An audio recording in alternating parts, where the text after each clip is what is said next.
Hello बच्चों, मैं पूजा चौधरी आज की कक्षा में आप सबका स्वागत करती हूँ।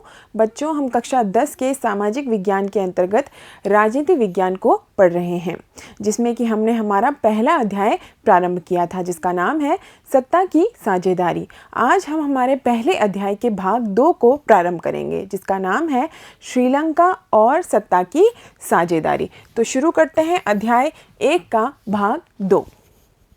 बच्चों, पिछले भाग में हमने देखा कि सत्ता की साझेदारी क्या होती है। तो हमने देखा था कि किसी भी शासन व्यवस्था के अंतर्गत उस देश में रहने वाले सभी सामाजिक समूह और समुदायों को यदि सरकार में हिस्सा दे दिया जाता है, सरकार में भागीदारी दे दी जाती है, तो इसे ही सत्ता की साझेदारी कहते हैं।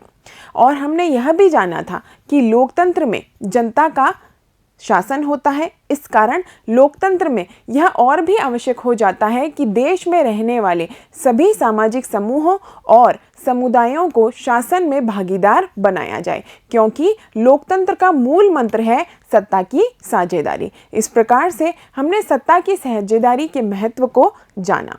हम देखते हैं कि सत्ता में साझेदारी होने से उस देश के सभी सामाजिक समूह और समुदाय संतुष्ट जीवन जीते हैं और सभी संस्कृतियां आपस में मिलजुल कर सौहार्दपूर्ण तरीके से रहती है।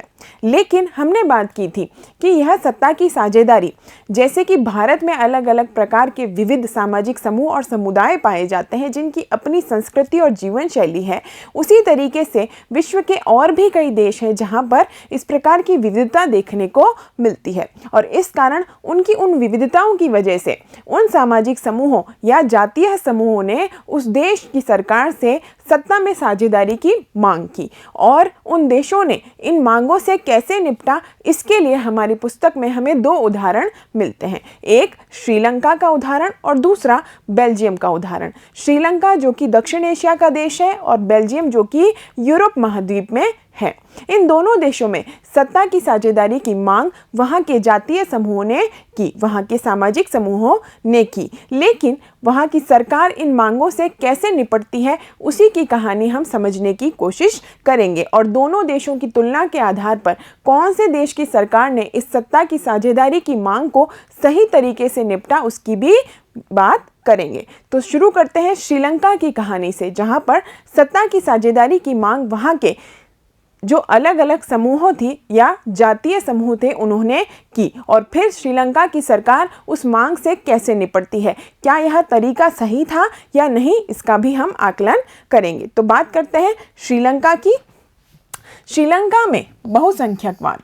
श्रीलंका की सामाजिक बनावट में विविधता पाई जाती है, यानी कि भारत की तरह ही यहाँ पर भी अलग अलग सामाजिक समूह और जातीय समूह की बनावट है, अलग अलग प्रकार की संस्कृतियां यहाँ भी पाई जाती हैं।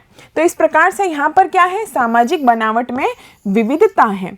श्रीलंका एक द्वीपीय देश है और यह भारत के दक्षिण में है। तमिलनाडु के तट से यह थोड़ी ही दूरी पर स्थित है।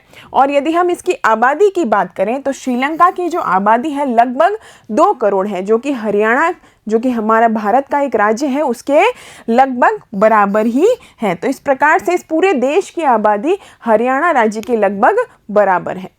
और इसकी यदि हम बात करें कि श्रीलंका में जातीय समूह के लोग की बनावट या यहाँ की जातीय बनावट कैसी है, तो हम कहेंगे यह जातीय समूह क्या होते हैं। तो जातीय समूह यह मानते हैं कि इनकी उत्पत्ति एक ही पूर्वज से होती है और इस कारण इनकी शारीरिक बनावट भी एक जैसी होती है और इनकी संस्कृति भी एक जैसी होती है। तो इस प्रकार से यहाँ पर जो जातीय समूह है, यानी कि श्रीलंका देश में जो जातीय समूह है, उसमें मुख्य रूप से हमें 2 जातीय समूह देखने को मिलते हैं। पहला जातीय समूह सिंहलियों का है और दूसरा जातीय समूह तमिलों का है। तो देखते हैं यहाँ श्रीलंका देश की जातीय बनावट।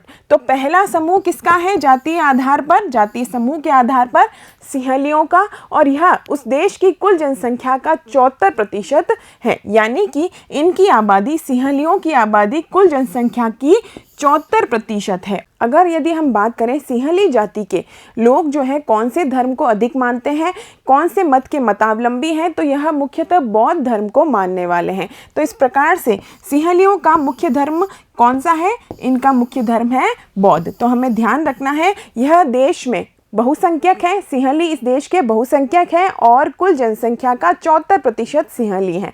और इनका जो धर्म है वह कौन सा है? इनका धर्म मुख्यतः बौद्ध है। वहीं हम बात करते हैं दूसरे जातीय समूह की, जो कि है तमिल। तो श्रीलंका का दूसरा जातीय समूह है तमिल, जो कि अल्पसंख्यक हैं, जो कि सिंहलियों की तुलना में श्रीलंका में कम पाए जाते हैं। तो इनकी जो संख्या है कुल आबादी का 18% ही है। तो इस प्रकार से बहुसंख्यक 74% सिंहली हैं और अल्पसंख्यक 18% तमिल हैं। और तमिलों को भी दो भागों में बांटा गया है। तमिलों के भी दो प्रकार वहाँ पर पाए जाते हैं। इसमें से एक है श्रीलंकाई मूल के तमिल और दूसरे हैं हिंदुस्तानी तमिल। श्रीलंकाई मूल के तमिल तो श्रीलंका का मूल निवासी है, लेकिन जब हम बात करते हैं भारतीय मूल के तमिलों की, तो ये वे तमिल हैं जो कि औपनिवेशिक काल में भारत से बागानों में काम करने के लिए श्रीलंका जाते हैं। तो इस प्रकार से यह हिंदुस्तानी तमिल हैं जो औपनिवेशिक काल में भारत से श्रीलंका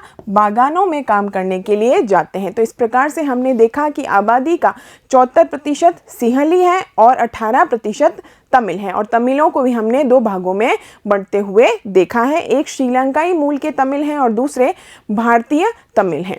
और यदि हम बात करें तमिलों के धर्म की, तो तमिल जो है मुख्यतः कौन से धर्मों से संबंध रखते हैं? तो तमिल भाषी जो है मुख्यतः हिंदू हैं या फिर कुछ तमिल जो है मुसलमान भी हैं। तो इस प्रकार से यह श्रीलंका की जातीय बनावट की बात हमने की। अब हम देखते हैं श्रीलंका का मानचित्र, और श्रीलंका के मानचित्र के आधार पर हम देखते हैं कि कौन से क्षेत्र में सिंहली रहते हैं और कौन से क्षेत्र में तमिल रहते हैं। तो आप जो देख रहे हैं यह पीला हिस्सा जो है यहाँ सिंहलियों का है। इस क्षेत्र में सिंहली अधिक रहते हैं, जो कि कुल आबादी का 74% है। और यदि हम देखते हैं यह ऑरेंज कलर जो है यह 18% उस देश के तमिल लोगों का हिस्सा है। तो इस प्रकार से इस क्षेत्र में तमिल लोग अधिक रहते हैं और पीले हिस्से में जो है सिंहली अधिक रहते हैं। तो इस आधार पर हमने देखा कि किस प्रकार से आबादी विभाजित है श्रीलंका की और किस प्रकार से क्षेत्र जो है क्षेत्रीय आधार पर भी यहाँ पर विविधता पाई जाती है। तो आपको श्रीलंका का मानचित्र देखना है और उसके आधार पर तमिलों के क्षेत्र को और सिंहलियों के क्षेत्र को पहचानना है और याद रखना है। अब हम देखते हैं कि आगे क्या होता है। तो आगे की कहानी में श्रीलंका आज़ाद हो जाता है 1948 में, यानी कि भारत की आज़ादी के 1 वर्ष बाद श्रीलंका भी ब्रिटिश शासन से आज़ाद हो जाता है। और फिर जब हम कहते हैं कि सिंहली देश की बहुसंख्यक थे, यानी कि वह देश में कुल आबादी का 74% थे, तो इस कारण देश की निर्वाचित सरकार, जो प्रथम निर्वाचित सरकार आती है देश की आज़ादी के बाद 1948 के बाद में, तो वे क्या होते हैं, नई निर्वाचित सरकार में सिंहली नेता अधिक चुन करके आते हैं सरकार के अंदर। यानी कि चूंकि 74% सिंहली थे, बहुसंख्या सिंहलियों की थी, इस प्रकार से जो नई सरकार बनती है आज़ादी के बाद में, उसमें भी सिंहली नेता अधिक चुन करके आते हैं। तो इस वजह से देश की निर्वाचित सरकार ने व सिंहली नेताओं ने सिंहली समुदाय के पक्ष में कई नीतिगत कदम उठाए। यानी कि अब श्रीलंका आज़ाद हो जाता है और आज़ाद होने के बाद में सिंहलियों को खुश करने के लिए सिंहली, जो कि वहाँ की 74% जनसंख्या थी, उनको खुश करने के लिए उन्हीं के पक्ष में नीति कदम जो है सरकार उठाती है। और उन कदमों में, उन प्रमुख सुधारों में जो कि सिंहलियों के लिए, सिंहलियों को ध्यान में रखकर किए गए थे, वो कार्य कौन कौन से थे? तो 1956 में एक कानून बनाया गया और उसमें सिंहलियों की जो भाषा है, सिंहली भाषा को देश की एकमात्र राजभाषा घोषित कर दिया गया। यानी कि अब नीतिगत कदमों में किनको प्राथमिकता दी जा रही है? देश की 74% जनसंख्या सिंहलियों को प्राथमिकता दी जा रही है और इस कारण सिंहली भाषा को राजभाषा बना दिया गया। यह क्या था? यह सिंहलियों के पक्ष में उठाया गया कदम था। इसी तरीके से सिंहलियों को विश्वविद्यालयों और सरकारी नौकरियों में भी प्राथमिकता दी गई। तो इस प्रकार से यहाँ पर भी हम देखते हैं कि बहुसंख्यक सिंहलियों के पक्ष में एक और कदम उठाया जाता है, जिसमें कि उन्हें विश्वविद्यालयों में और सरकारी नौकरियों में प्राथमिकता दी जाती है। उसके बाद में यह भी प्रावधान नए संविधान में किया गया कि सरकार बौद्ध मत को संरक्षण देगी। बौद्ध मत को संरक्षण देगी, इसका क्या अर्थ है? क्योंकि सिंहली जो हैं वह मुख्यतः कौन से धर्म को मानते हैं? वह मुख्यतः बौद्ध धर्म को मानते हैं तो सरकार एक और कदम सिंहलियों के पक्ष में उठाती है, राजभाषा सिंहली को बनाती है। उसके बाद में वह विश्वविद्यालय और सरकारी नौकरियों में सिंहलियों को प्राथमिकता देती है और तीसरे कदम के रूप में वह सरकार जो है बौद्ध धर्म को संरक्षण भी देने लगती है, जो कि सिंहलियों का ही धर्म था, क्योंकि अधिकतम सिंहली भाषी बौद्ध धर्म को मानने वाले थे। इन सभी फैसलों से क्या होगा? तो इन सभी फैसलों से यह होगा कि देश में जातीय बुनावट में हमने 18% तमिलों की बात भी की थी और इस प्रकार से तमिल लोग जो है वह अपने आप को अलग थलग महसूस करते हैं। यानी कि सरकार पूरी तरीके से जब बहुसंख्यक सिंहलियों के पक्ष में कदम उठाती है तो तमिल लोग जो हैं वह उसी देश में, अपने ही देश में बेगानेपन को महसूस करते हैं। इन सभी फैसलों से श्रीलंकाई तमिलों की नाराजगी बढ़ जाती है। श्रीलंकाई तमिलों की मनस्थिति क्या हो गई है? अब वह क्या सोचने लगे हैं जब नई सरकार आ रही है और वह ऐसे कदम उठा रही है जो कि सिर्फ और सिर्फ सिंहलियों के पक्ष में है, उनको ही उसमें प्राथमिकता दी जा रही है। तो अब तमिल लोग जो है क्या महसूस कर रहे हैं? सरकार में बौद्ध धर्मावलंबी सिंहली भाषी नेता हैं। अब तमिल लोगों को यह लग गया है कि अब सरकार में मुख्यतः कौन लोग हैं? वे लोग हैं जो कि बौद्ध धर्मावलंबी हैं और सिंहली भाषी हैं। तो वह ही सरकार के प्रमुख नेता है, सरकार में उन्हीं का बोलबाला है। इनके नेतृत्व वाली सरकार व राजनीतिक पार्टियां तमिल लोगों की भाषा व संस्कृति के प्रति असंवेदनशील है। यानी कि यह सरकार जो कि किसको प्राथमिकता दे रही है? सिंहलियों को प्राथमिकता दे रही है। इस कारण वह तमिलों की भाषा, तमिलों की संस्कृति के लिए संवेदनशील नहीं है और उनके पक्ष में किसी भी प्रकार का कदम कभी भी नहीं उठाने वाली। और संविधान और सरकार की नीतियां दोनों ही तमिलों को अपने अधिकारों से वंचित कर रही है। यानी कि तमिल उस देश का हिस्सा है, वहाँ के नागरिक हैं, लेकिन फिर भी सरकार जो है तमिलों को प्राथमिकता नहीं दे रही, उन्हें पीछे धकेल रही है और उनके अधिकारों से उनको वंचित कर रही है।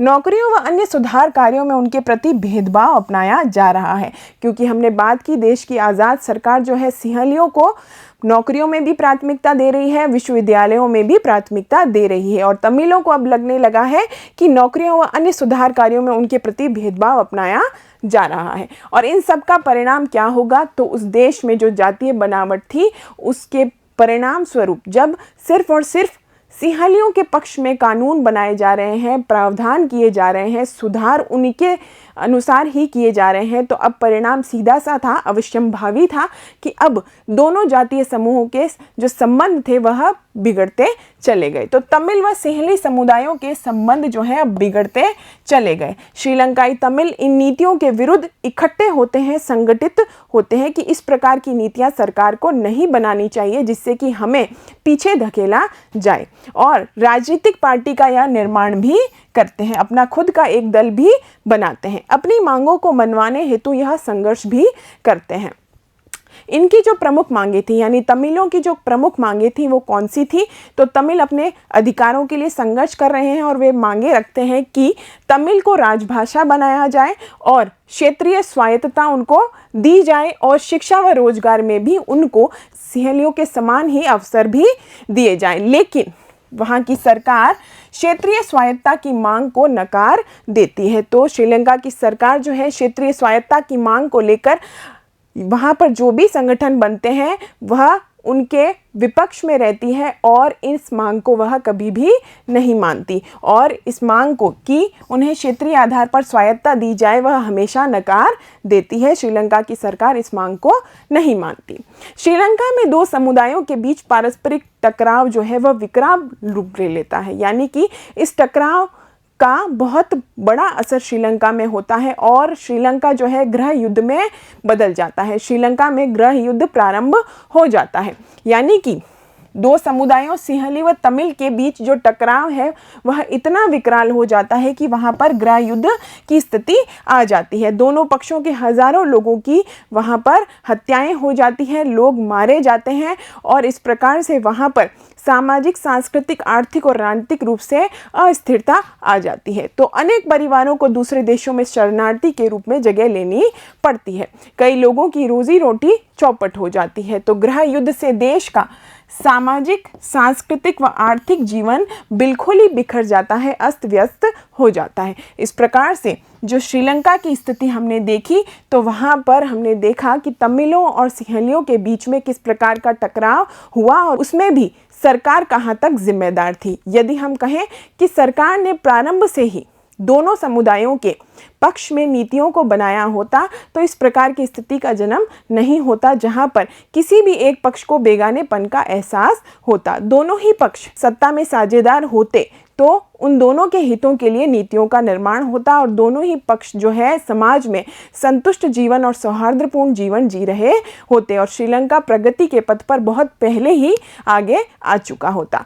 लेकिन ऐसा नहीं हुआ और फिर जब धीरे धीरे यह स्थितियां नियंत्रण में आई तो 2009 यानी कि लगभग 25-26 वर्ष बाद में श्रीलंका में जो है गृह युद्ध समाप्त होता है और यह 2009 में समाप्त होता है। तो इस प्रकार से हमने देखा कि सत्ता की साझेदारी की मांग श्रीलंका में की गई, लेकिन वहाँ की सरकार किस प्रकार के कदम उठाती है और वह कितने समय बाद इस मांग को समझती है कि समाज के सभी पक्षों को अपने हितों के लिए, अपने अधिकारों के लिए मांग रखने का अधिकार होना चाहिए। उन्हें सभी को सत्ता में साझेदार बनने का हक देना चाहिए।